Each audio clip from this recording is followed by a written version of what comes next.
Je bâtirai sur ton amour. Merci à l'équipe de nous avoir conduits dans ce temps en présence de Dieu, nous avoir rappelé l'importance de l'amour de Christ, l'amour de Dieu pour chacun de nous. Et on veut bâtir. Un autre chant disait, « Mon espoir est en toi seul. » On va prier ensemble avant de continuer.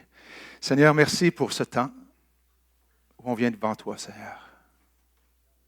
On est déjà dans ta présence. Tu es là. Tu veux nous interpeller. Tu connais chacune ici ce matin et tu connais où on est. Tu nous connais mieux qu'on se connaît. Et Père, tu veux nous emmener à te rencontrer et avancer avec toi ce matin.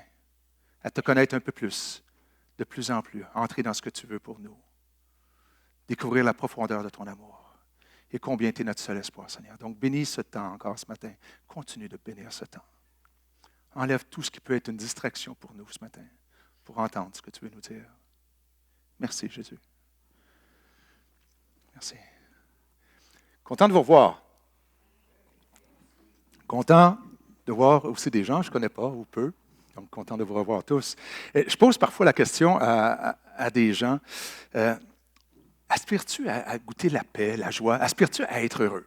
Évidemment, les gens me disent, ben oui. Mais je dis, j'ai une bonne nouvelle pour toi. Dieu a le même but pour toi aussi. Sauf qu'il va peut-être passer par un chemin différent. Différent de ce que tu t'attends. Mais son chemin, il est sûr, il est certain, inébranlable. Ça vaut la peine de le suivre. Ça vaut la peine de le suivre. Et lorsqu'on lit les évangiles, on voit constamment Jésus qui invitait les gens à suivre Jésus.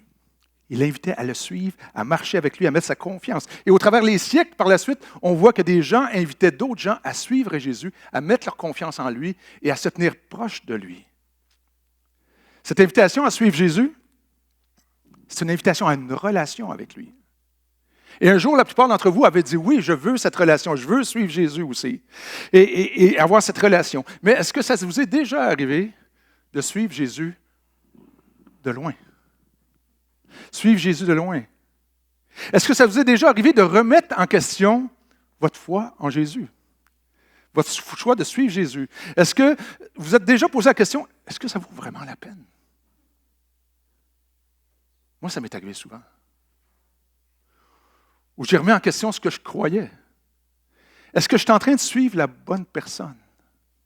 Je me pose cette question-là parfois. Et ça n'arrive pas nécessairement quand j'ai des grandes épreuves dans ma vie, mais dans la vie de tous les jours, il y a des raisons quand ça m'arrive, et je vais vous en parler un peu plus tard. Tranquillement, ma passion s'atténue. Mon zèle s'atténue. Et ma perspective de la vie et les options que je suis tenté à choisir, les solutions que je suis tenté de choisir, ne sont pas tout à fait les mêmes que ceux que Jésus veut me proposer. Le problème, ce n'est pas que ça arrive. Parce qu'on n'est tous pas à l'abri de ça, tous pas à l'abri de ça. Mais qu'est-ce qu'on fait par la suite? Personne d'entre nous est à l'abri de ça. Paul va dire aux Corinthiens, il dit, c'est pourquoi celui ou celle qui se croit solide doit faire attention de ne pas tomber, de ne pas s'éloigner et suivre Jésus de loin. Ailleurs, il dit, veillez et priez pour ne pas vous éloigner, pour ne pas tomber dans des pièges. Vous savez, lorsqu'on suit quelqu'un, ça vous est déjà arrivé de dire, on part en plusieurs autos et dire, OK, on suit, moi je sais où est-ce qu'on va, moi je ne le sais pas, je sais où il est le point d'arrivée, je vais aller chez un tel, mais je ne sais pas où ce qui reste, donc on suit. Et si on le perd de vue, à un moment donné, on se retrouve dans des coins qu'on ne veut pas. Un jour, mon épouse et moi, on était en Afrique du Nord, et puis on se promenait dans une ville au Caire, en fait, et il y a quelqu'un qui nous invite et dit, on se promenait, il dit, voulez-vous voir telle place? Et puis, on a dit oui, puis il s'est mis à parler très gentiment, et puis finalement, il nous emmène, on le suit, et là, on se retrouve dans des endroits qu'il ne fallait pas se retrouver. Et là, on a dit, on arrête ici, nous autres, on ne va pas plus loin, puis on a retourné de bord. Fait qu'on peut se retrouver à suivre des personnes qu'on veut pas, on pense que c'est une bonne solution, finalement, on ne veut pas, on se retrouve dans des situations, des lieux qu'on ne souhaite pas être. Quand on voyageait avec nos enfants, quand ils étaient plus jeunes et plus vieux aussi, et juste mon épouse et moi, on va dans certains pays, et on se dit, si on se perd de vue, je disais ça à mes enfants, vous arrêtez de marcher. Vous restez là où vous êtes, et moi, je vais venir vers vous. Continuez pas à marcher parce qu'on ne se retrouvera pas. Jésus nous invite à le suivre.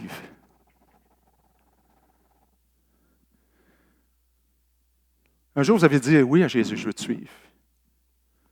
Et Jésus ne nous montre jamais bien longtemps d'avance où il veut nous emmener. Par où il veut nous emmener. On sait où il veut aller, mais on ne sait pas par où. Donc, ça vaut la peine de se tenir proche de lui pour ne pas être écarté à droite et à gauche.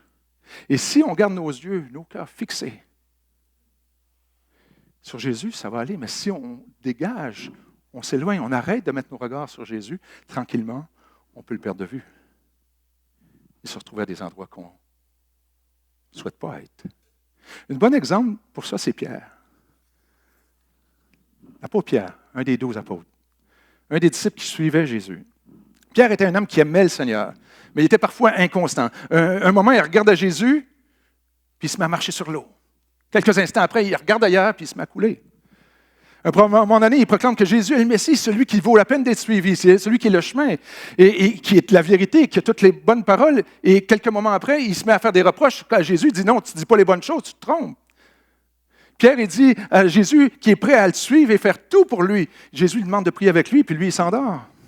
Un peu plus tard, des soldats viennent pour arriver à arrêter Jésus, et Pierre prend tout son courage, sort son épée, il est prêt à affronter l'armée. Quelque temps après, il est prêt à le renier. Cette série-là, cet épisode de la vie de Pierre, où il renie Jésus, est intéressante. On va lire un texte ensemble. Après s'être emparé de Jésus, ils emmenèrent Jésus, et le conduisirent dans la maison du souverain sacrificateur, du grand prêtre de l'époque. Pierre suivait de loin. Ils allumèrent un feu au milieu de la cour et s'assirent. Pierre s'assit au milieu d'eux. Une servante qui le vit assis devant le feu, il le fixa et dit, « Cet homme était aussi avec lui. » Mais il le nia en disant, « Femme, je ne le connais pas. Je ne le connais pas. » Pierre ne comprend plus ce qui se passe. Il n'y a plus contrôle de la situation. Les choses ne se passent pas comme il avait pensé ou espéré. Ce qui arrive là le dépasse. Et Pierre commence à suivre Jésus de loin. Il veut se confondre dans la foule, se mêler dans la foule, mais il veut savoir ce qui se passe avant d'aller plus loin ou plus près. Il veut garder un contact avec Jésus, mais il ne veut pas être identifié à Jésus. Pierre choisit de suivre Jésus de loin. Il pense qu'en se plaçant avec ceux qui ne marchent pas avec Jésus, qui ne le suivent pas, qu'il va voir clair. Ce qui amène Pierre à faire des choix. Voyez-vous les étapes dans le texte? Pierre suit de loin. Pierre s'assied au milieu d'eux. Finalement, il le renie. On voit la même mise en garde dans le psaume 1. Heureux, c'est ça qu'on veut tous. Expérimenter cette paix, cette joie. Être heureux dans la vie. Et c'est ce que Jésus veut pour nous aussi. Mais pas dans le même chemin. Et le psaume 1 dit, heureux, celui qui ne marche pas en compagnie de ceux qui ne marchent pas avec Dieu, qui ne s'assied pas, qui ne s'arrête pas et qui ne s'assied pas. Il y a des leçons à tirer de cet épisode de la vie de Pierre. La première leçon que j'aimerais dire, c'est si je suis Jésus de loin, je vais être proche de le rejeter. On ne peut pas suivre Jésus de loin et penser qu'on va y voir clair.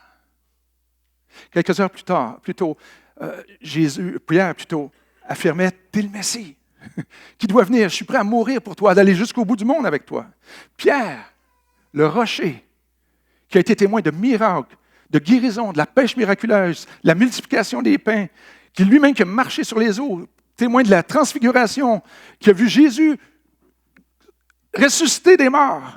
Pierre le roc s'est effondré. Il a oublié qu'il ne pouvait pas suivre Jésus de loin et résister. À un moment donné dans notre vie, dans votre vie, on a vécu cette intimité avec Jésus. On a découvert qui il est, combien grand il est, comment il est derrière toute la création de l'univers et qui nous a appelés à venir à lui parce qu'il est la vie. Vous le vivez peut-être encore profondément, mais peut-être que votre passion, votre flamme, votre confiance baisse tranquillement. S'atténue. C'est à nous de dire, je ne laisserai jamais de distance entre moi et mon Sauveur. Je ne laisserai jamais cette distance se créer entre moi et mon Sauveur. Car si je suis Jésus de loin, je vais toujours être proche de le rejeter. Peut-être que certains d'entre vous ici ce matin suivez Jésus de loin déjà depuis trop longtemps. Vous aimez le Seigneur. Vous voulez garder le contact, mais vous tenez à distance, de loin. L'expérience de Pierre peut vous parler aujourd'hui, peut me parler aujourd'hui. Une autre leçon que je trouve qui est encore plus belle, plus grande, c'est que c'est jamais fini. Jésus est celui qui peut restaurer, qui peut ramener, reconstruire. Suivre Jésus de loin, tomber, s'écarter, ne nous disqualifie pas que Jésus nous accueille et recontinuer, recommencer ce travail en chacun de nous. Cette histoire de Pierre, finalement, c'est une histoire remplie d'espoir pour chacun de nous autres. Lorsque Pierre, après, et Jésus lui avait dit, tu vas me renier 3 fois, et après la 3e fois, le regard de Pierre a croisé sur Jésus, et Pierre s'est souvenu. Il avait raison. Je suis tombé dans le piège. Il s'est mis à pleurer. Et on peut voir que par la suite, Jésus a restauré Pierre. Des grandes choses se sont produites au travers de lui. On voit un Pierre qui se garde proche de Jésus. On voit un Pierre qui a une totale confiance. On voit un Pierre transformé, un courage nouveau, un zèle nouveau, une passion nouvelle. On voit un Pierre qui parle à Jésus à une foule sans être intimidé. 3000 personnes se tournent vers Jésus. On voit un Pierre avec un courage exceptionnel lorsqu'il est arrêté et emmené devant les autorités et que lui reste ferme. Jésus a transformé Pierre parce qu'il s'est tenu proche de lui. Un nouveau courage, une nouvelle passion, une fermeté dans sa vie. Donc, ce qui est important de se rappeler, c'est que ce n'est jamais fini. Ce n'est pas que Pierre a renié Jésus, c'est que ce n'est jamais fini. Ça dépend de ce qu'on fait par la suite. On va tous probablement, une fois ou un autre, s'éloigner de Jésus, remettre en question. Et qu'est-ce qu'on fait à ce moment-là? Qu'est-ce qu'on fait à ce moment-là? Est-ce qu'on va s'éloigner encore plus en pensant, écoute, Dieu ne peut plus m'accueillir. Je suis disqualifié, ma vie n'a plus de sens. J'ai été trop loin. Ou je vais m'approcher de Jésus, le laisser m'interpeller, le laisser œuvrer dans ma vie. C'est ce qu'il a fait avec Pierre et c'est ce qu'il veut faire en chacun de nous autres, parce que ce n'est jamais fini. Jésus est celui qui peut et qui veut restaurer, amener la guérison et la restauration. Donc, comment se garder proche de Jésus? Comment qu'on fait ça? Je pourrais avoir une approche moraliste ce matin. Il faut que vous alliez à l'Église, il faut que vous priez, il faut que vous passiez du temps dans la parole. Et c'est toutes des bonnes choses, là.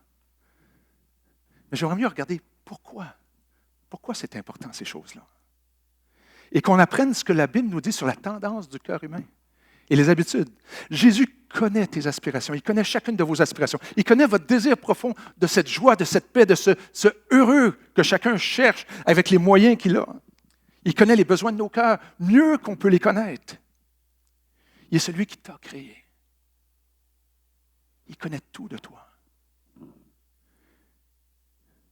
Et il nous dit où est-ce qu'il veut nous emmener.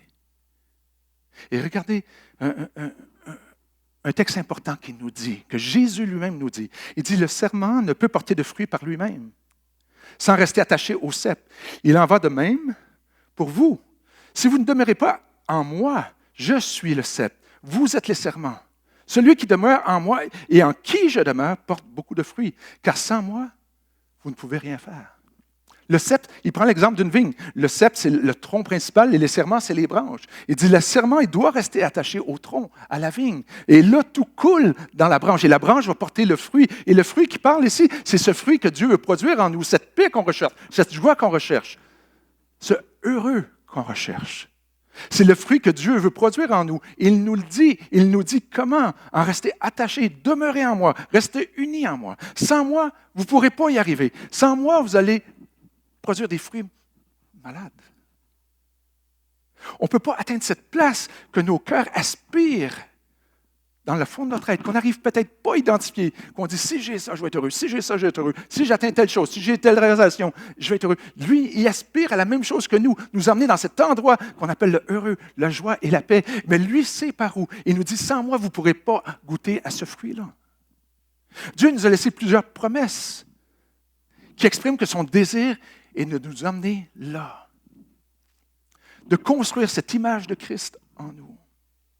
Il désire nous construire et nous emmener exactement là, à la même place que nos cœurs aspirent. Mais ça ne se passera pas de la manière qu'on le pense tout le temps.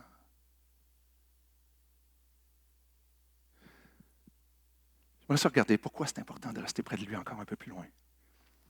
Des choses que j'ai parlé dans un des derniers messages, je ne sais pas lequel, mais je vais revenir sur ces textes-là, ces réalités-là, ou ces vérités que la Bible nous dit. Depuis le début de la création, le désir de Dieu est d'avoir cette relation avec nous et nous créer à son image, à l'image de Dieu. Depuis le début de la création. Puis, ce qu'on appelle la chute est arrivé. La chute, c'est ce choix de l'être humain de dire « Non, je vais m'en sortir moi-même. Je n'ai pas besoin de toi, Dieu. Je veux marcher avancer selon mes propres solutions et non pas les tiennes. » Et ça a causé cette rupture dans la relation. Et Dieu, aujourd'hui, a envoyé Jésus-Christ qui a subi la mort, qui a vaincu la mort qu'on n'avait pas à subir, et pour restaurer cette relation avec Dieu. Et le but de Dieu, de ce salut que Jésus emmène, n'est pas juste de nous donner un ticket pour le ciel, une place au ciel. Ça l'inclut, ça. Mais le but de Dieu, c'est de restaurer cette relation-là et de restaurer l'image de Christ en nous. Et Dieu travaille à ça en ce moment, dans votre vie, en ce moment-là. Mais au travers de toutes les situations que vous traversez chaque jour, chaque instant. Vous et moi avons été créés dans ce but d'être à l'image de Christ, l'image de Dieu. Et le Nouveau Testament nous en parle constamment. Paul aux Colossiens va dire, vous êtes des êtres nouveaux que Dieu renouvelle continuellement à son image. Il va dire aux Romains, car Dieu vous a appelés, il a aussi décidé d'avance de vous rendre semblables à Jésus. Et les deux textes, j'en ai mis deux à l'écran, là, l'Esprit nous transforme, il nous rend de plus en plus semblables à lui. Aux Éphésiens, il va dire, nous développons tous ensemble, nous deviendrons tous ensemble des adultes dont le développement nous amènera à la stature parfaite de Christ. Le but de Dieu, ce qu'il est en train de faire, c'est de restaurer cette image de Christ en nous. On sait ça maintenant. On sait ce que Dieu est en train de faire et le but de tout ce qui se passe, il veut restaurer cette image de Christ-là en nous. Et cette image de Christ qu'on expérimente de plus en plus chaque jour nous amène à expérimenter ce fruit que Dieu souhaite et qu'on souhaite nous aussi. Et on voit dans l'Esprit nous transforme. Et on le voit ailleurs, plein d'endroits dans la Bible. Ce n'est pas le fruit de nos efforts. Je veux devenir une meilleure personne, le développement personnel, je fais tous mes efforts. Non, ce n'est pas le fruit de nos efforts. C'est l'Esprit de Dieu qui fait ça en nous. Pour ça, il faut se tenir proche de lui. Proche de lui. Une autre chose, c'est on voit que c'est quelque chose de progressif. De plus en plus semblable à lui. Nous deviendrons tous ensemble jusqu'à ce que vous ayez atteint la stature parfaite de Christ. Il travaille continuellement dans vos vies. C'est quelque chose qui fait progressivement. Le contexte du dernier verset, dans Éphésiens 4, il nous parle que Dieu a donné des dons à l'Église. Des dons qui sont des dons de certaines personnes qu'il a donnés à l'Église qui ont des capacités d'apôtres, de prophètes, d'évangélistes, de pasteurs, de docteurs, d'enseignants. Dans le but de nous emmener à la stature, d'équiper les gens dans l'Église, qu'on grandisse jusqu'à sa stature parfaite de Christ. Donc, un des moyens que Dieu fait ça pour nous garder près de lui et continuer cette transformation et construire l'image de Christ en nous, c'est au travers la communauté, au travers l'Église. Dieu travaille de cette façon-là. C'est lui qui a pensé l'Église, c'est lui qui a créé l'Église. Et de comprendre que ça vient de lui. Et si je ne veux pas prendre le risque de m'éloigner de Jésus, je vais voir l'Église différemment. Je vais voir l'importance de l'Église, le corps de Christ, comme il l'appelle. Je vais m'y attacher, m'y engager. Comprenant que chacun dans la communauté ici est en processus, que Dieu travaille. Certains sont prêts, certains sont moins prêts, certains sont plus loin. Mais Dieu fait le même travail dans chacun de nous. Et l'Église est là pour s'encourager les uns les autres à se tenir prêts, comme l'équipe de louange a fait en nous conduisant dans la présence de Dieu. Et il se peut que je fasse face à des déceptions avec certaines personnes dans l'Église, mais eux aussi sont en processus. Ça se peut que je déçoive des gens aussi. Parce que je suis aussi, moi, en processus. Ça se peut que je sois blessé par des gens qui sont aussi en processus. Mais ça se peut que moi aussi, je blesse des gens parce que moi aussi, je suis en processus. Et comment on s'accueille? Dieu veut nous emmener plus loin au travers de ça. Et on va vivre ça en difficulté si on ne se tient pas près, tout près de Jésus, selon son cœur, selon sa vision du monde, selon son amour, comme on a chanté, qu'il veut produire en nous. L'Église fait partie du projet de Dieu pour se garder proche de lui. Une autre vérité importante pour se garder proche de lui, c'est nos temps d'intimité avec Dieu. C'est des temps d'intimité personnelle avec Dieu, des temps dans la parole, des temps à son écoute. On se laisse imprégner du cœur de Dieu, de la pensée de Dieu, de la pensée de Christ. On le laisse modeler notre cœur, notre vision de la vie, notre vision de nous-mêmes, notre vision d'autrui. Encore là, je ne veux pas simplement dire il faut passer du temps avec Dieu. Mais pourquoi? Et Dieu nous dit pourquoi. La Bible nous révèle le pourquoi et la tendance du cœur humain. Chacun de nous, avant de suivre Jésus, on avançait, on avait notre propre système de valeurs, notre propre vision du monde, de l'avenir, de ce qui est bon, ce qui est mal. Et tout ça était basé sur l'éducation qu'on a reçue, sur les environnements, les expériences qu'on a vécues, sur les livres peut-être qu'on a lus, les influences qu'on a reçues autour de nous, à l'école, au milieu de travail, dans le monde, les journaux, tout ça a été construit avec ça. Et possiblement, plusieurs de ces choses-là étaient correctes, étaient bonnes. Mais un jour, on a découvert que Jésus était Dieu, qui nous avait appelés à le suivre. Le Jésus qui dit « Je suis le chemin, la vérité et la vie ». Personne ne peut rentrer dans cette relation avec Dieu s'il ne passe pas par moi.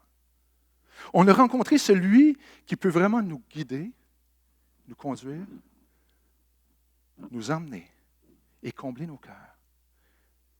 On a choisi de le suivre. Mais toute notre perspective du monde qu'on a toujours eue avant n'est pas disparue d'un coup. On est constamment influencé par ces pratiques et ces façons qu'on avait de penser avant. On est constamment influencé par le monde qui est autour de nous, qui nous bombarde d'informations. Encore là, tout n'est pas mauvais. Mais on doit comprendre l'importance de se garder proche de Jésus pour discerner. Demeurez en moi, Jésus disait. Restez attachés au cep. Sans moi, vous ne pouvez rien faire. Si on enlève la branche du cep, on n'a plus ce jus qui donne la vie. On n'a plus cette essence qui donne la vie. C'est si sérieux, c'est si important que Jésus, juste avant d'aller à la croix, il a fait une prière dans Jean 17. Et cette prière-là, on l'a. Jésus déverse son cœur, ouvre son cœur dans cette prière-là de Jean 17, juste avant d'être à la croix et souffrir. Il prie, je prie qu'il soit un comme toi et moi et Père, on est un, qu'il soit un avec nous, cette unité-là avec Dieu. Puis il prie ça ici. Je ne prie pas de les retirer du monde, mais de les protéger de l'esprit de ce monde.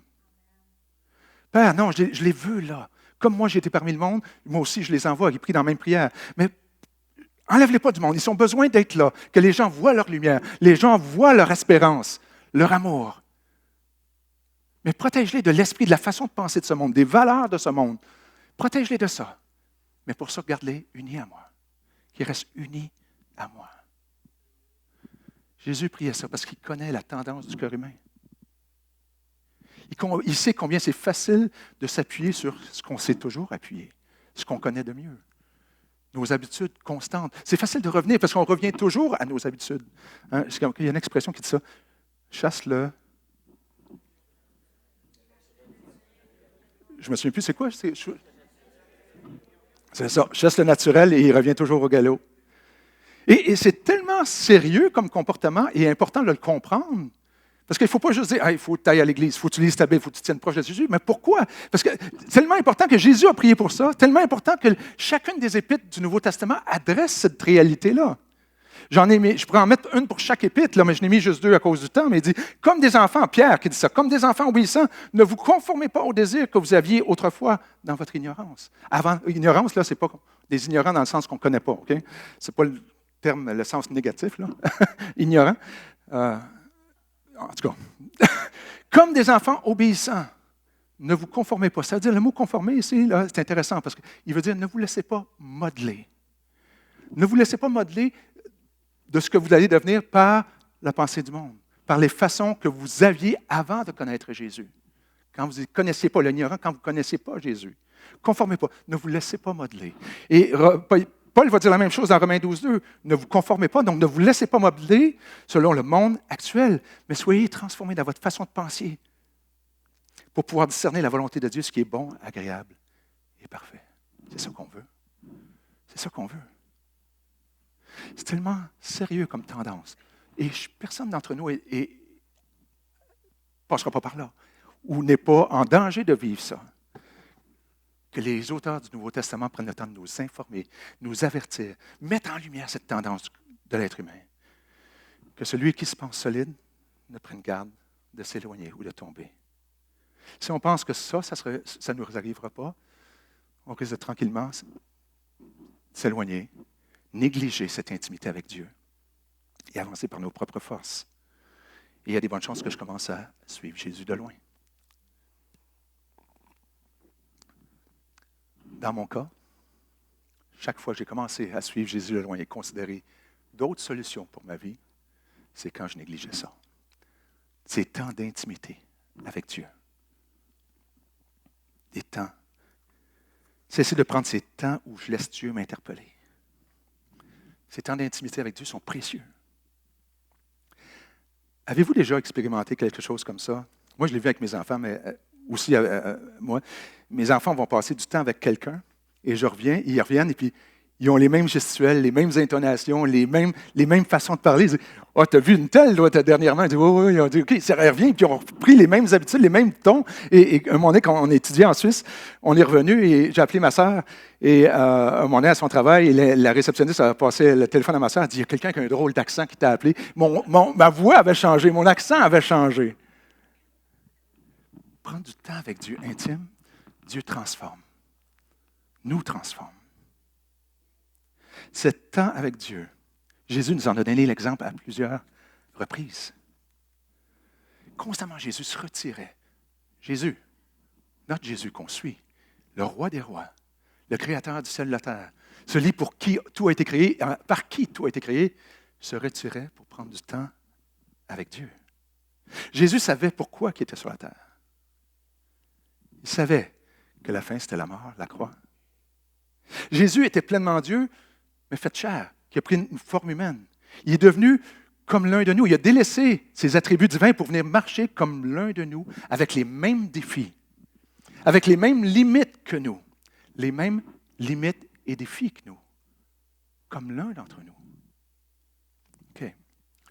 En ayant ça en tête, Jésus, à son époque, le peuple attendait un sauveur qui deviendrait avec force, puissance et gloire, comme David avait fait pour les libérer de l'Empire romain et du joug des Romains qui étaient là. Jésus a passé ses 30 premières années à entendre ça jour après jour. Le Sauveur va venir et il va nous libérer de ces Romains-là avec puissance, force et gloire. Quand il regardait sa famille, il voyait dans leurs yeux, cette espérance-là. Un Sauveur va venir pour nous libérer avec force, puissance et gloire. Il regardait ses voisins, il y avait cette même lueur d'espoir. Un jour, un Sauveur va venir avec force, puissance et gloire pour nous libérer.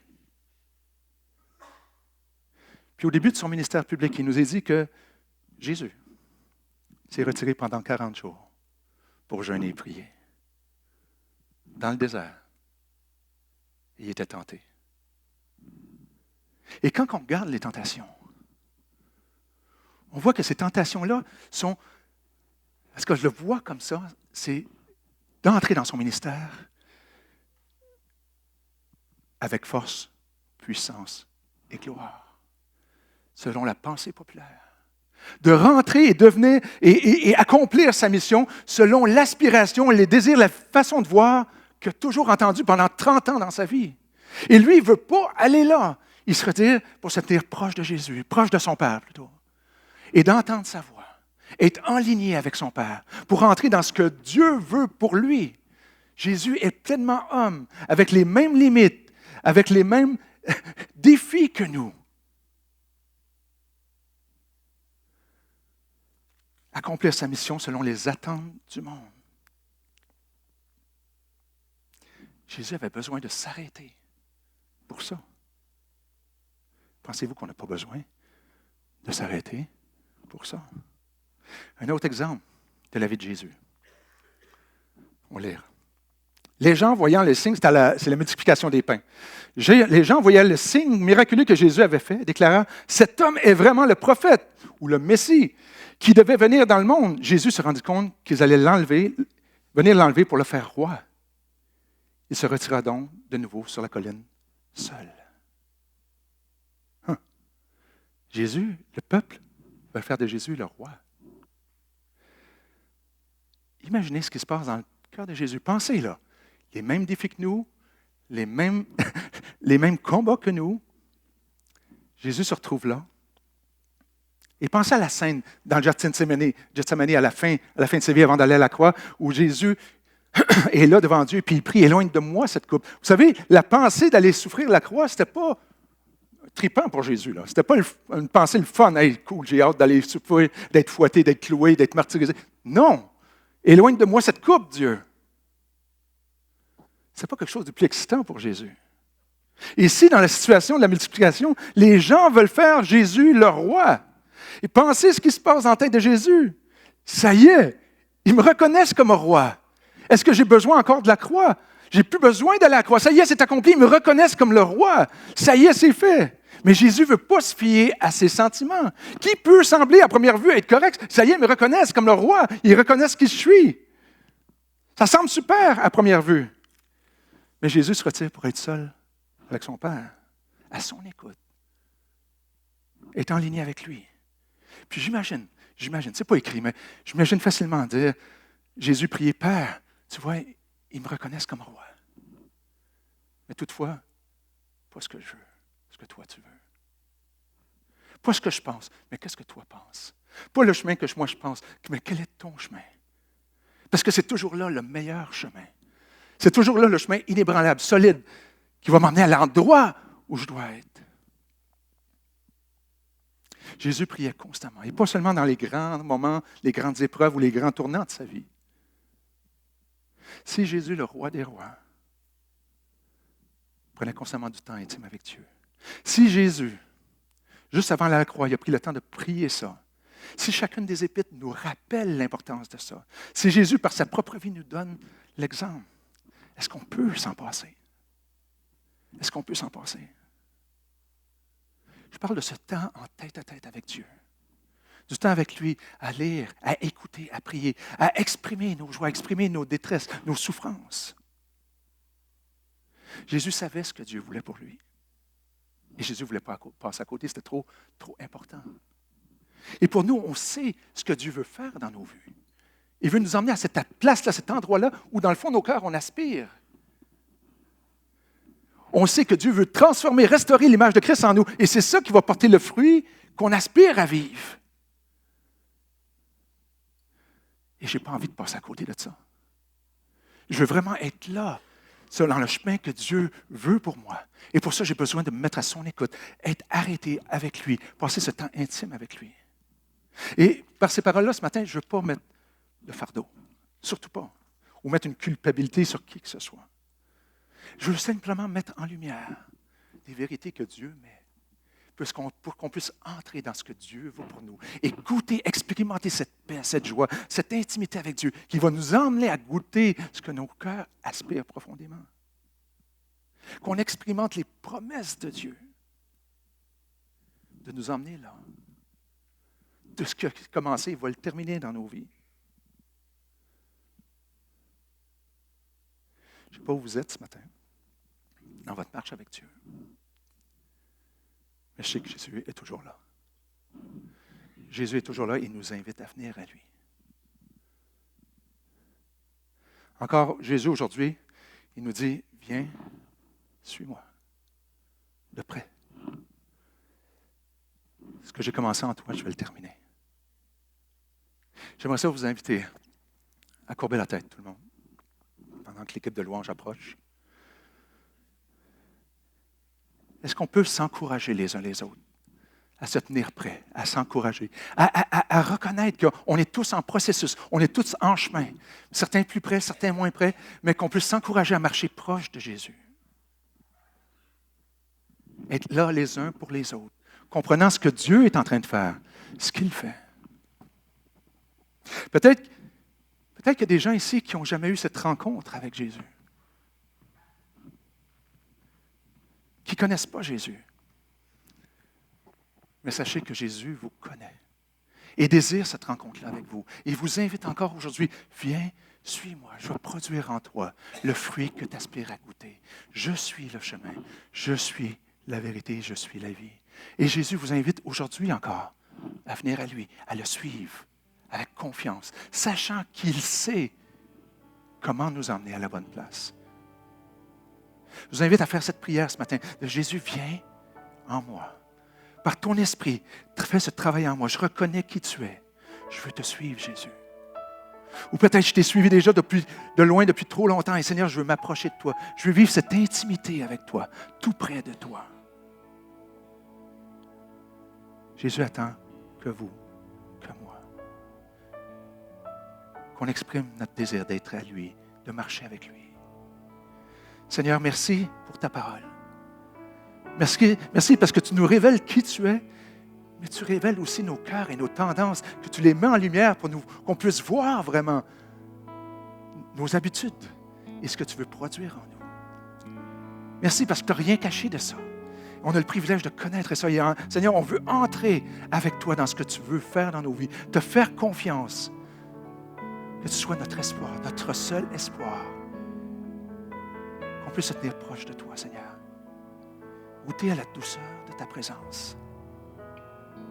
Se réjouir de ce temps intime avec toi, le Créateur de tout, celui qui connaît tout, qui voit tout. Merci parce que tu nous accueilles, peu importe les débarques qu'on a pu prendre, peu importe l'éloignement qu'on a pu avoir, peu importe les choix qu'on a faits, tu nous accueilles. Tu nous accueilles et tu veux reprendre ce travail. Un message rempli d'espoir. Cet espoir se trouve en toi, Seigneur. Et ensemble, on veut venir à toi ce matin et s'encourager les uns les autres et se dire, Seigneur, tu es mon sauveur. Tu es celui qui dirige ma vie. Je veux me tenir proche de toi parce que je ne veux pas m'écarter ni à droite ni à gauche. Seigneur, tu connais chacune des personnes ici ce matin. Tu sais où chacun et chacune est. Que tu puisses parler à nos cœurs, Père, ce matin et nous emmener à voir quel grand amour tu as pour nous. Et on veut te suivre, Seigneur. Je te suivrai, Seigneur. Amen. Amen. Merci à chacun.